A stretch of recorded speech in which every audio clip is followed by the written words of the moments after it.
ಯೋಗ ದಿನಾಚರಣೆಯನ್ನ ಆಚರಿಸ್ತಾ ಇರುವಂತದ್ದು. ಅದರಲ್ಲೂ ಕೂಡ ಭಾರತವು ಕೂಡ ಇವತ್ತು ವಿಶ್ವ ಯೋಗ ದಿನವನ್ನ ಆಚರಿಸ್ತಾ ಇದೆ. ಅದರಲ್ಲೂ ಮಂಡ್ಯ ಜಿಲ್ಲೆಯ ಓರ್ವ ಸ್ವಾಮೀಜಿಯವರು ಇವತ್ತು ವಿಶ್ವ ದಾಖಲೆಯನ್ನ ಬರೆದಿದ್ದಾರೆ, ಅದು ಕೂಡ ಜಲಯೋಗದಲ್ಲಿ. ಬನ್ನಿ ಅವರನ್ನೇ ಮಾತಾಡ್ಸೋಣ. ಅವರು ಕೂಡ ಮಂಡ್ಯ ಜಿಲ್ಲೆ ಶ್ರೀರಂಗಪಟ್ಟಣ ತಾಲೂಕಿನ ಕಾವಿನದಿ ದಂಡೆಯಲ್ಲಿರುವಂತಹ ಚಂದ್ರವನ ಆಶ್ರಮದ ಪೀಠಾಧ್ಯಕ್ಷರಾದಂತಹ ಶ್ರೀ ತ್ರಿನೇತ್ರ ಮಹಂತ ಸ್ವಾಮೀಜಿಯವರು ಈ ದಾಖಲೆಯನ್ನ ಬರೆದಿದ್ದಾರೆ. ಅವರೊಂದಿಗೆ ನಾನಿದ್ದೀನಿ, ಅವರನ್ನು ಕೂಡ ಮಾತಾಡಿಸ್ತಾ ಹೋಗ್ತೀನಿ. ಅವರು ಜಲಯೋಗದಲ್ಲಿ ಒಂದು ವಿಶ್ವ ದಾಖಲೆಯನ್ನ ಮಾಡಿದ್ದಾರೆ. ಜೊತೆಗೆ PhD ಬರೆದಂತ ಮೊದಲ ಸ್ವಾಮೀಜಿ ಅಂತಾನೆ ಹೇಳ್ಬೋದು. ಜೊತೆಗೆ ಮೊದಲಿಗಾಗಿ ಇವರು ಕೂಡ ಈಗ ಸಾಕಷ್ಟು ಒಂದು ಯೋಗದಲ್ಲಿ ಸಾಧನೆ ಮಾಡಿದ್ದಾರೆ. ಅವ್ರನ್ನೇ ಮಾತಾಡಿಸ್ತಾ ಹೋಗ್ತೀನಿ.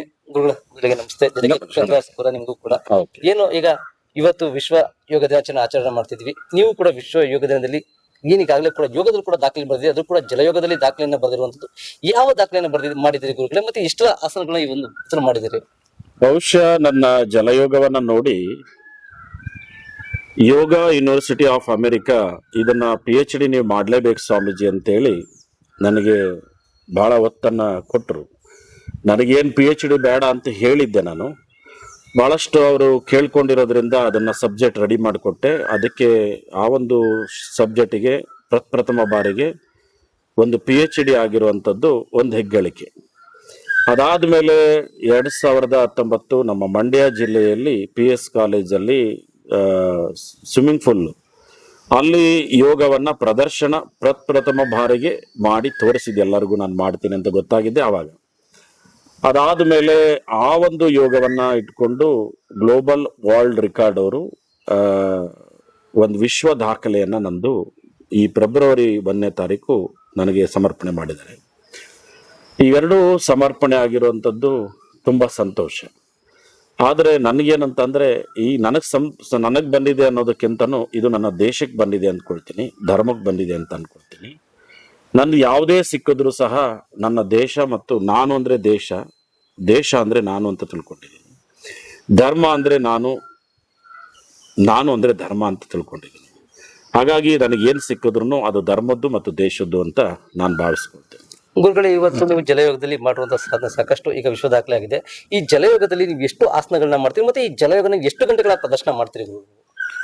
ನಾನು 2 ಗಂಟೆಗಳ ಕಾಲ ಮಾಡಿದ್ದೀನಿ. ಅದಕ್ಕೆ ಮೀರಿದ್ದು ಸಹ ಮಾಡ್ಬೋದು. ನೀರ್ ಮೇಲೇನೆ ನಿದ್ದೆನೂ ಮಾಡ್ಬೋದು, ನೀರ್ ಮೇಲೇನೆ ಪೂಜೆನೂ ಮಾಡ್ಬೋದು. ನೀರ್ ಮೇಲೆ ಬಹಳಷ್ಟು ಆಸನಗಳನ್ನ ಪದ್ಮಾಸನ, ವೃಕ್ಷಾಸನ, ಏಕಪದ್ಮಾಸನ, ಪವನ ಮುಕ್ತಾಸನ, ಧನುರಾಸನ, ಮಸ್ತಾಸನ, ಈಗ ಅನೇಕ ಆಸನಗಳನ್ನ ನೀರ್ ಮೇಲೆ ಪ್ರದರ್ಶನ ಮಾಡೋಕ್ಕೆ, ಅದ್ರ ಜೊತೆಗೆ ಧ್ಯಾನ ಮುದ್ರೆಗಳು, ಚಿನ್ಮುದ್ರೆ, ಈ ಥರ ಎಲ್ಲ ಮುದ್ರೆಗಳು ಸ್ವಲ್ಪ ಹಾಕಿ ನಾನು ನೀರ್ ಮೇಲೆ ಮಾಡುವಂಥ ಕೆಲಸ ಮಾಡಿದೆ. ಮಹದೇಶ್ವರರು ಅಂಬಿಗರಲ್ಲಿ ಮಲ್ಕೊಂಡು ಒಂದ್ ಸೈಡ್ ಮಲಗೋಗ್ತಾರಲ್ಲ, ಆ ಒಂದು ಮುದ್ರೆನೂ ಸಹ, ಆ ಒಂದು ಆಸನವನ್ನು ನಾನು ಮಾಡ್ತೀನಿ. ಹಾಗೆ ಪದ್ಮಾಸನದಲ್ಲಿ ಅನೇಕ ಅದರಲ್ಲಿ ಭಂಗಿಗಳನ್ನು ಮಾಡುವಂಥ ಕಾರ್ಯಕ್ರಮ ಮಾಡ್ತೀವಿ. ಬಹಳಷ್ಟು ಸಂದರ್ಭದಲ್ಲಿ ಇದು ಒಂಥರ ನನಗೆ ನಿಜವಾಗ್ಲೂ ತುಂಬಾ ಖುಷಿ ಮತ್ತು ಆನಂದ ಕೊಟ್ಟಿದೆ. ಗುರುಗಳ, ಒಂದು ಕಡೆ ಯೋಗ ಅನ್ನೋ ಸಂದರ್ಭದಲ್ಲಿ ಯೋಗವನ್ನ ಮುರಿತದಂತ ಕಾಲಗಳು ಜಾಸ್ತಿ ಇತ್ತು, ದೇಶಗಳು ಕೂಡ ಹಂಗೆ ಇತ್ತು. ಆದ್ರೆ ಇವತ್ತು ಇಡೀ ವಿಶ್ವವು ಕೂಡ ಯೋಗವನ್ನು ಒಪ್ಕೊಂಡಿದೆ. ನೀವೇನಂತೀರಿ ಗುರುಗಳಿಗೆ, ಜಲಯೋಗನ ಪ್ರದರ್ಶನ ಮಾಡ್ತಾ ನೀವು ಆ ಒಂದು ದಾಖಲೆ ಮಾಡೋದಕ್ಕೆ? ನನ್ನ ಅಭಿಪ್ರಾಯದಲ್ಲಿ ಈಗ ಸಾಕಷ್ಟು ಮಾತ್ರೆಗಳು ಬಂದಿದೆ, ಬಹಳಷ್ಟು ಮೆಡಿಸಿನ್ಗಳು ಕೆಲವೊಂದು ಬಂದಿದೆ. ಆ ಮೆಡಿಸಿನ್ಗಳನ್ನ ಚೆನ್ನಾಗಿದೆ, ಮನುಷ್ಯ ಬದುಕ್ತ ಒಳ್ಳೇದು ಅವನಿಗೆ ಅಂತ ಅಂದ್ರೆ ತಗೋತಾರೋ ತಗೊಳ್ಳೋದಿಲ್ಲ, ಇಲ್ಲ ಆ ದೇಶದ್ದು ಈ ದೇಶದ್ದು ಅಂತ ಯೋಚನೆ ಮಾಡ್ತಾರ? ಇಲ್ಲ. ಯೋಗ ಅನ್ನೋದು ತುಂಬಾ ಎಲ್ರಿಗೂ ಉತ್ತಮ ಅಂತ ಗೊತ್ತಾಗಿದೆ. ಹಾಗಾಗಿ ಎಲ್ಲಾ ದೇಶದವರು ನಮಗ್ ಬೇಕು ಅಂದಾಗ ನಾವು ಅದನ್ನೆಲ್ಲ ಸಮರ್ಪಣೆ ಮಾಡಿಕೊಟ್ಟಿದ್ದೀವಿ. ನಮ್ಮ ಭಾರತ ದೇಶ ಅಂದ್ರೆ ಒಂದು ಸಹಿಷ್ಣುತೆಯ ರಾಷ್ಟ್ರ. ನಾವೆಲ್ಲರೂ ಏನಂತಂದ್ರೆ ನಮ್ಗೆ ಏನೇ ಇದ್ರು ಸಹ ಹಂಚ್ಕೊಂಡು ತಿನ್ನುವ ಸಂಸ್ಕೃತಿ ಏನಾದ್ರು ಕಲ್ತಿದ್ದಾರೆ ಯಾರೋ ದೇಶದಲ್ಲಿ ಅಂತಂದ್ರೆ ಅದು ಭಾರತೀಯ ಸಂಸ್ಕೃತಿ. ಹಾಗೆ ಬೇರೆ ದೇಶದವ್ರನ್ನು ಸಹ ಪ್ರೀತಿಯಿಂದ ಅಪ್ಕೊಳ್ಳುವಂತ ಮನೋಭಾವ ಇರುವಂತದ್ದು ಭಾರತ ದೇಶದವರು. ಹಾಗಾಗಿ ನಮ್ಮಲ್ಲಿರೋ ಜ್ಞಾನನೂ ಸಹ ಬೇರೆ ದೇಶದವರಿಗೂ ನಾವು ಯಾವುದೇ ತರದ ತಾರತಮ್ಯ ಇಲ್ಲದೆ ಪ್ರೀತಿಯಿಂದ ಕೊಟ್ಟಿದ್ದೀವಿ.